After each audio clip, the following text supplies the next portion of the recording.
Hello everyone, कैसे हैं आप सभी लोग। आशा है कि आप बहुत अच्छे होंगे। आज है 19 जुलाई और 19 जुलाई साल 2024 के हरियाणा करंट अफेयर इस वीडियो में हम पढ़ने वाले हैं। आइए सेशन की करते हैं शुरुआत। आप सभी को राधे राधे। मेरे दोस्तों, अगर आप लोग सीईटी मेंस की तैयारी कर रहे हैं तो स्टार आईक्यू एप्लीकेशन डाउनलोड करिएगा। नहीं, अगर पहले से डाउनलोड है आपके पास में तो एक बार फिर से डाउनलोड कर लीजिएगा, री इंस्टॉल कर लीजिएगा, मतलब कहने का है। और आप इस बैच को, लास्ट बैच को ले सकते हैं अच्छे से प्रिपरेशन करने के लिए। मेरे दोस्तों, कल आपसे सवाल पूछा था, उसका ठीक जवाब क्या होगा। हरियाणा राज्य में हिसार शहर की स्थापना किसने की थी? तो हिसार शहर की स्थापना की थी एक मुस्लिम शासक के द्वारा की गई थी। हरियाणा राज्य के पश्चिमी भाग में ये शहर है और 1354 में एक मुस्लिम शासक फिरोज शाह तुगलक के द्वारा इसकी स्थापना की गई है। तब इसका नाम था हिसार फिरोजा। फिरोज का किला, मतलब हिसार वर्ड का मतलब ही किला होता है। और फिरोज शाह ने अपने प्रिय पत्नी रानी गुजरी के लिए यहाँ पे गुजरी महल का निर्माण भी करवाया था। और उस समय ये गग्गर और दृष्टवती नदी जो है ना, इस शहर से गुजरने के लिए, मतलब इसके आसपास ही ये नदी थी। फतेहाबाद के आसपास से गुजरती थी। वैसे ये क्षेत्र आपका फतेहाबाद में, फतेहाबाद डिस्ट्रिक्ट से गग्गर नदी निकलती है ही है आपकी, ठीक है ना। और सिंधु घाटी सभ्यता का बनना वाली अग्रोहा, राखी गढ़ी, ये सारे शहर इसके पास हैं। बन्नावाली हालांकि अभी फतेहाबाद डिस्ट्रिक्ट में आता है, लेकिन अग्रोहा और राखी गढ़ी तो इंडस वैली सिविलाइजेशन का सबसे बड़ा स्थल है आज भी। हिसार बस स्टैंड से ये 60 किलोमीटर दूर पड़ता है ये वाला सेंटर।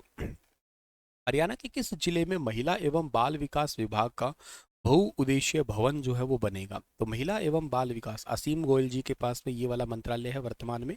और परिवहन मंत्रालय भी असीम गोयल जी के पास में है। और ये डिपार्टमेंट बनेगा अंबाला डिस्ट्रिक्ट के अंदर बनेगा। हरियाणा के 1,000 से ज़्यादा आंगनवाड़ी केंद्र का नवीनीकरण जो है होगा। सरकार ने 17 करोड़ रुपए इनके लिए जारी किए हैं। पहले चरण में 1,000 आंगनवाड़ी के भवनों का मरम्मत और नवीनीकरण करवाया जाएगा। अंबाला में महिला एवं बाल विकास विभाग का बहुउद्देशीय भवन है, वो भी बनाया जाएगा। ये आंगनवाड़ी से मुझे याद आया कि आंगनवाड़ी 4,000 आंगनवाड़ी है, उनको प्ले स्कूल के अंदर भी कन्वर्ट किया जा रहा है। जिसके लिए ही न्यू एजुकेशन पॉलिसी के चलते हुए नर्सरी टीचर ट्रेनिंग, जिसको एनटीटी कहते हो आप लोग, या early child care education ECCE, इनकी वैकेंसी जो है ना अपकमिंग ईयर्स में आपको यही पोस्टें दिखाई देंगी। तो और इसके कोर्सेज के रिगार्डिंग अगर आप जेन्युइन एस्पिरेंट हैं तो यहाँ कमेंट ना करके आप डायरेक्ट पूछ सकते हैं व्हाट्सएप पे मैसेज करके। अ, अगला जो सवाल है हमारे पास में वो क्या रहेगा कि मुख्यमंत्री श्री नायब सिंह सैनी ने अभी हाल ही में किस जिले के सभागार में आयोजित मेधावी छात्र सम्मान योजना में शिरकत की है? तो अभी रिसेंटली मेधावी छात्र सम्मान योजना, ये करनाल के अंदर एक राज्य स्तरीय कार्यक्रम हुआ था। जो 10th और 12th क्लास में जो बच्चे अव्वल आए हैं या जो टॉप किया है जिन बच्चों ने, उन बच्चों को जो है ना सम्मानित किया गया है इस मेधावी छात्र सम्मान योजना के चलते हुए। काफ़ी इंपॉर्टेंट और अच्छी बात है। बहुत सारे बच्चों, मैंने ये छोटा सा एक वीडियो क्लिप देखा था और इसमें बहुत सारे बच्चे जो है ना वो भावुक होते भी नज़र आए थे एक्चुअली मुख्यमंत्री से जो मिल रहे हैं। हाँ, अच्छा, एजुकेशन से मुझे कुछ चीज़ें और भी याद आ रही हैं। जैसे फॉर एग्जांपल एक निपुण हरियाणा मिशन है। इसके चलते हुए क्या है, इसके इसके चलते हुए हरियाणा के अंदर मतलब जो शिक्षण अध्ययन सामग्री है या एजुकेशन पॉलिसी है ना, उसको थोड़ा सुधारा जाएगा। इसमें टीचर्स को भी एजुकेट किया जाएगा और स्टूडेंट्स को तो खैर सिखाया जाएगा ही जाएगा और अच्छे तरीके से। तो एक तो बात, ये बात आपको ये याद रखनी है। इसके बाद में अगली बात ये है इंपॉर्टेंट कि हरियाणा के अंदर हर एक डिस्ट्रिक्ट के अंदर ई लाइब्रेरी खोलने की भी घोषणा की जा चुकी है। ई लाइब्रेरी यानी कि इलेक्ट्रॉनिक लाइब्रेरी है, ये खोली जाएगी। स्टार्टिंग में जितने भी आदर्श संस्कृति वरिष्ठ माध्यमिक विद्यालय ने, यहाँ पे ये ई लाइब्रेरी खोली जाएगी ये। और हरियाणा की सबसे पहले ई लाइब्रेरी कहाँ खुली थी? ये सबसे पहले खुली थी करनाल के काछुआ में खुली थी। करनाल का काछुआ गांव है ना, यहाँ पे सबसे पहले ई लाइब्रेरी खुली थी ऑफिशियल डेटा के अनुसार। तो ये याद रखना आप लोग, ठीक है। अच्छा, इसके अलावा हमारे पास में एक बात और भी इम्पॉर्टेंट है कि हरियाणा में ना जिन बच्चों के स्कूल दूर है, मतलब फॉर एग्जांपल के लिए सरकारी स्कूल गांव से बहुत दूर होता है कई बार। मतलब जो बच्चे खेतों में रहते हैं या दो दो गांवों का कई बार एक होता है, तो उन सभी बच्चों को सरकारी बसों में घर तक पहुँच, स्कूल से घर और घर से स्कूल, ये दोनों साइड ले जाने के लिए ना जनवरी 2024 से योजना है वो स्टार्ट की जा चुकी है बच्चों के लिए। तो ये भी बड़ी इंपॉर्टेंट बात है, तो ये भी याद रख लें आप लोग। ठीक है। और इस बार की अगर मैं बात करता हूँ 2024-25 के लिए शिक्षा क्षेत्र के लिए जो है ना वो बजट है वो कितना आवंटित किया गया है, तो इस बार जो है ना चालू वित्त वर्ष का बजट है वो 18,344.29 करोड़ रुपए जो है ना ये है चालू वित्त वर्ष का। और एजुकेशन के लिए जो है ना वो ये पिछले का है, इस बार का जो है ना वो 21,187 है। मतलब ये 21,187.46 है और पिछले से इस बार हम लोग आगे ग्रो किए हैं कितना परसेंटेज, नियर अबाउट 15.49% के आसपास, ठीक है ना। वो पिछले से हम लोग ग्रो किए हैं, इस बार का हमारा बजट 21,187.46 करोड़ है 2024-25 का। स्पेशली एजुकेशन के लिए इतना बजट है, ये परसेंटेज वाला आंकड़ा है, ये याद कर लेना, यहाँ से सवाल आपके लिए पेपर में बन सकता है ज़रूर, ठीक है।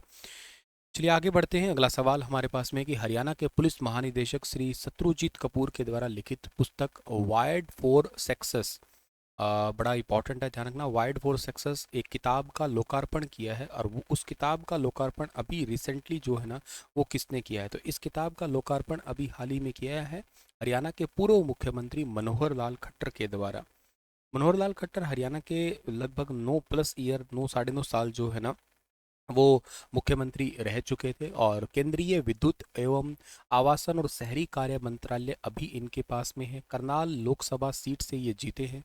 इन्होंने पुलिस महानिदेशक जी के द्वारा लिखी गई किताब है वाइड फॉर सक्सेस, इस किताब का लोकार्पण किया और के साथ साथ ये भी कहा है 2016 में एक योजना स्टार्ट हुई थी उदय योजना, इसके तहत हरियाणा के अंदर बिजली कंपनियां जो घाटे में है ना उनको वहां से बाहर निकाला जाएगा, ठीक है। तो ये भी एक साथ के साथ घोषणा की गई है। अच्छा वैसे मैं आपको एक चीज़ और बताता हूँ, हरियाणा की अभी टोटल मेरा गांव जगमग गांव जो योजना है ना उसके तहत टोटल गांव कितने हैं, 5805 है। ये बजट 2024 तक की ऑफिशियली घोषणा है, उसके बाद इसमें कोई और अपडेट आया नहीं था, तो ये याद रखना आप लोग।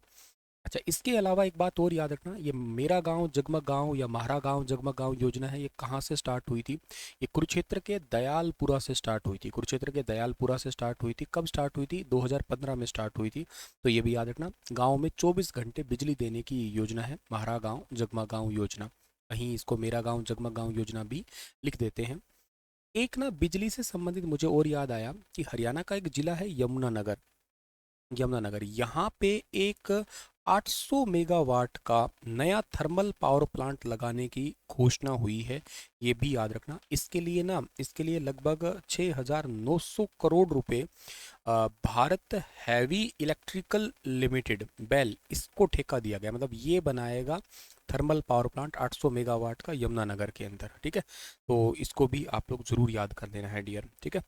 और इसके अलावा एक बात और याद रखना है, बिजली से रिलेटेड ही एक पीएम कुसुम योजना है जिसके तहत सोलर पंप लगाए जाते हैं, उसके तहत जो है ना 70,000 सोलर पंप लगाने का टारगेट रखा गया है, जिसमें वो 3 किलोवाट 7.5 किलोवाट और 10 किलोवाट तक के सोलर पंप जो है ना वो लगाए जाते हैं।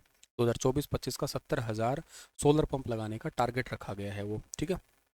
और इसके अलावा एक बात और बता देता हूँ मैं, बिजली के लिए इस बार का बजट कितना था, तो बिजली के लिए इस बार का बजट जो है ना वो 7061.51 CR जो है ना इतना बजट था इस बार का, 7061.51 करोड़ इस बार का टोटल बजट रखा गया है, ऊर्जा डिपार्टमेंट के लिए कह लो चाहे बिजली के लिए कह लीजिएगा, ठीक है। तो इतनी सारी चीज़ें आप लोगों को शायद याद रहे तो बहुत अच्छी बात है और इम्पॉर्टेंट तो है ही है। अगला सवाल हमारे लिए क्या होगा, अच्छा कुछ और क्वेश्चन है आपके लिए, रिवीजन टाइप से लगा लीजिएगा। हरियाणा विश्व बैंक के साथ मिलकर वायु प्रदूषण से निपटने के लिए एक योजना स्टार्ट की है जिसमें 10,000 करोड़ रुपए की परियोजना है। वर्ल्ड बैंक वायु प्रदूषण से निपटने के लिए जैसे एनसीआर डिस्ट्रिक्ट है वहाँ पे वायु गुणवत्ता में सुधार करेगा। वर्ल्ड बैंक का हेडक्वार्टर वॉशिंगटन डीसी में है, इसकी स्थापना 1944 में हुई है और इसके अजय बंगा जो है ना चेयरपर्सन है, ये भी याद रखना। ये अत्याधुनिक लैब वगैरह खोलेंगे जिससे जो है ना वायु प्रदूषण से निपटा जा सके। और ये सवाल मैंने रिसेंट आपको पढ़ाया था, आईटी सक्षम युवा को हरियाणा मंत्रिमंडल ने मंजूरी दी है। 60,000 गरीब परिवारों के 60,000 युवाओं को रोजगार देने के लिए बजट प्रस्ताव किया गया है इस बार। 6 महीनों के लिए जो है ना 20,000 रुपये और उसके बाद 25,000 रुपये की नौकरी जो है ना उनको दी जाएगी। अगर किसी को नौकरी नहीं मिली है तो उनको 10,000 रुपये बेरोजगारी भत्ता मिलेगा। उनको हार्ट्रोन HKCL SUSV इन सभी के तहत ट्रेनिंग देके जो है इन लोगों को जॉब दी जाएगी। चलिए आपके लिए एक सवाल है कि किस आंदोलन के कारण हरियाणा बना था, किस आंदोलन के कारण हरियाणा बना था, तो बताना इसके बारे में विस्तार से, बड़ा ही इंटरेस्टिंग सा सवाल है। डिटेल से बताने इसके बारे में। कल फिर हाजिर होता हूँ लेटेस्ट अपडेट के साथ। तब तक के लिए राधे राधे।